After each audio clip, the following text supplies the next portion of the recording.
Bismillah, Bismillahirrahmanirrahim. Assalamualaikum warahmatullahi wabarakatuh. Alhamdulillahi rabbil alamin.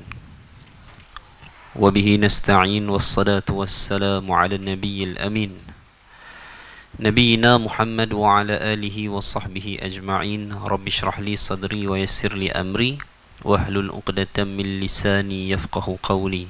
Wala hawla wala quwwata illa billah, amma ba'd. Ayuhal muslimun wal muslimat, ikhwatul iman wal akhawat, a'azzani Allah wa iyyakum.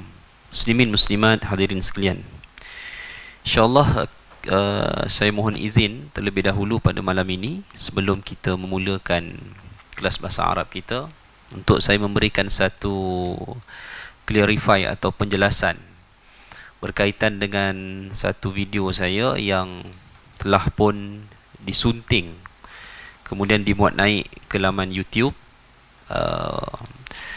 Saya pada asalnya saya mengetahui tentang banyak juga video-video saya yang disunting dan dibuat naik, ya? Dan saya mengucapkan terima kasih, dan video-video pendek ini dia punya kesan dia lebih banyak ditonton berbanding dengan video yang penuh. Cuma selepas satu hari satu video ini dimuat naik, saya amat terkejutlah dengan satu respon yang saya sendiri terima.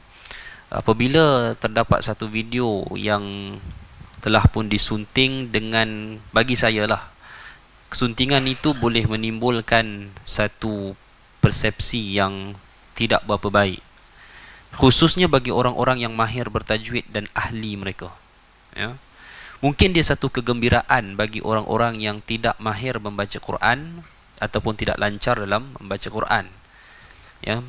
Tetapi saya nak clarify di sini satu keadaan di mana video tersebut, ya, sebenarnya adalah jawapan saya kepada satu soalan yang diajukan tentang bagaimanakah keadaan ataupun bagaimanakah sudut pengamatan saya bagi golongan yang mereka menolak tajwid ini ataupun menyatakan tidak setuju bagi orang yang mempelajari tajwid, sehingga mereka menyatakan mempelajari tajwid ini sebagai takalluf, pembebanan diri yang dilarang atau yang dicela. Pada peringkat awal ataupun pada bahagian awal video tersebut, dan ianya tidak dimuatkan dalam suntingan itu, saya telah menjelaskan kewajipan, ataupun saya tak gunakan perkataan kewajipan, saya menggunakan perkataan yang digunakan oleh Al-Imam Ibnul Jazari, iaitu lazim. Lazim ni bahasa Arab makna dia mesti, merupakan satu kemestian orang yang membaca Al-Quran ini dia mesti baca dengan bertajwid, kerana Quran itu dia diturunkan dengan tajwid, kama unzil, seperti mana ia diturunkan. Jadi Quran itu dia diturunkan dengan bertajwid, dan itulah bacaan yang dibaca oleh Nabi SAW dan diambil oleh beberapa orang sahabat yang merupakan ahli dalam bidang periwayatan pembacaan Al-Quran ini. Jadi mana mungkin kita menyatakan bahawa boleh seseorang itu membaca Quran tanpa bertajwid? Jadi dia nak baca macam mana? Quran ni bukan karangan biasa, bukan buku cerita. Dia adalah satu pembacaan yang mana pembacaan itu dikira ta'abudiyah. Dia merupakan satu ibadah, dan pembacaan itu mestilah disertai dengan tajwid. Malah dalam bahagian awal jawapan saya yang tidak diletakkan dalam suntingan video tersebut, saya menolak dan menyelar keras golongan yang mendakwa orang yang belajar tajwid ini sebagai takalluf secara umum. Saya menyelar golongan itu, tak benar, ya. Kerana orang yang mempelajari tajwid ini dia sedang mempelajari untuk membaca Al-Quran seperti mana ia diturunkan. Walaupun kita yakin kita tak akan dapat tepat seperti mana apa yang para sahabat baca. Kemudian selepas saya nyatakan tentang itu, barulah saya nyatakan tentang perbezaan pandangan. Yang ini saya nyatakan kerana saya maklum kita ni tuan-tuan, bukan semua Allah bagi kemahiran lisan yang sama, lidah yang sama. Antara ustaz-ustaz pun tuan-tuan boleh dengar bacaan mereka, ada yang tuan-tuan rasa sedap nak dengar, ada yang tuan-tuan rasa biasa dan selainnya. Kita pun kemahiran bacaan Quran kita tak sama. Masa bulan puasa, ada jemaah kita bisik kat saya, ustaz, dia kata, ustaz, imam je lah semua tarawih. Sebab yang lain-lain ni saya dengar macam tak berapa bisik kat saya. Saya kata tak apalah, tak berapa pun, sebab mereka ni orang yang belajar. Salah pada bacaan mereka ke, kurang pada bacaan mereka ke, tak apa, ini latihan kepada mereka untuk mereka upgrade, improve bacaan mereka. Sebab pertamanya mereka ni orang yang belajar, mereka ni orang yang iltizam belajar setiap minggu untuk berusaha memperbaiki bacaan mereka. Jadi saya nyatakan begitu. Dan kita akui bahawa Quran ni ada orang yang dia lidah dia tidak fasih. Kadang-kadang ada orang yang dah cuba bertahun-tahun, ada yang sampai 10 tahun. Kemudian dia masih lagi menerima kritikan pada beberapa sudut bacaan dia. Maka dengan sebab itu saya membawa pandangan-pandangan yang wujud dalam masalah tajwid ini.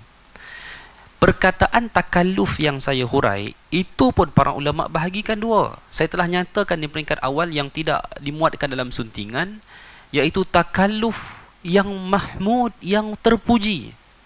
Apa maksud takalluf yang terpuji? Ahkamu tajwid itu. Tajwid ni bila kita belajar, dia pembebanan diri tak? Beban lah, kerana kita kena belajar. Tetapi dia satu pembebanan yang mulia, satu pembebanan yang terpuji, kerana kita nak membaca Quran seperti mana ia diturunkan. Bayangkan kalau seorang ni dia boleh bercakap urusan agama ni, pompang, dia bercakap, tiba-tiba suruh main baca Quran sikit, Allahu Akbar, kita tepuk kepala. Tak jadi. Cukuplah seseorang yang tuan-tuan mungkin tengok penampilan dia cantik, mungkin pakaian dia, jubah dia cantik, serban dia cantik, tapi bila jadi imam tuan-tuan geleng kepala. Tak cantik, tidak ada perkara yang tak balance dari sudut tersebut.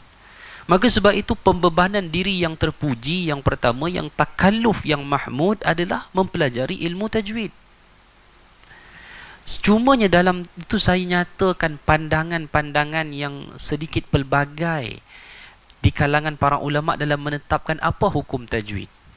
Ada satu golongan mereka menyatakan tajwid ini wajib secara mutlak.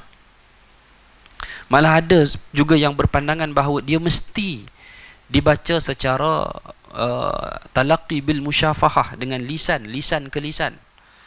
Dengan demikian dia tak boleh dengar-dengar saja.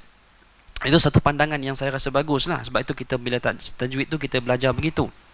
Dan ada juga yang memegang pandangan itu, menyatakan tajwid dan bacaan ini dia mesti ambil secara bersanad. Yang ini mungkin boleh diperbincangkan lagi lah. Okey. Ini pandangan pertama. Pandangan kedua, ada yang menyatakan tajwid ni mutlak, keseluruhannya dia mustahab, dia sunat saja. Itu ada pandangan itu. Saya tak cenderung kepada pandangan itu. Walaupun itu adalah pandangan sebahagian guru saya semasa di Mesir dulu. Tuan-tuan boleh jumpa keratan-keratan video mereka di YouTube juga.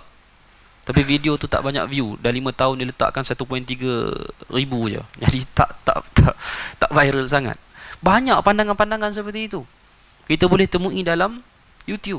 Pandangan-pandangan yang menyatakan tajwid itu mutlak, hukumnya adalah sunat sahaja, tanpa didetailkan. Memang kita boleh jumpa. Tetapi saya nyatakan sekali lagi di sini, saya tidak cenderung kepada pandangan tersebut. Dan saya melihat di sana ada pandangan yang pertengahan.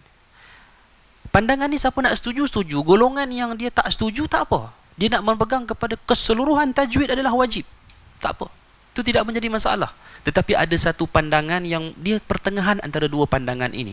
Dalam bahagian tajwid itu ada yang diiktibar wajib, seperti hukum mad asli, seperti mana sifat huruf, makharijul huruf, untuk membezakan huruf. Kerana saya dah nyatakan dalam keratan video itu juga bahawa perbezaan, kalau kita tak kena sebut sifat dan makharijul huruf ni, sebahagiannya boleh mengubah makna dan menghilangkan makna.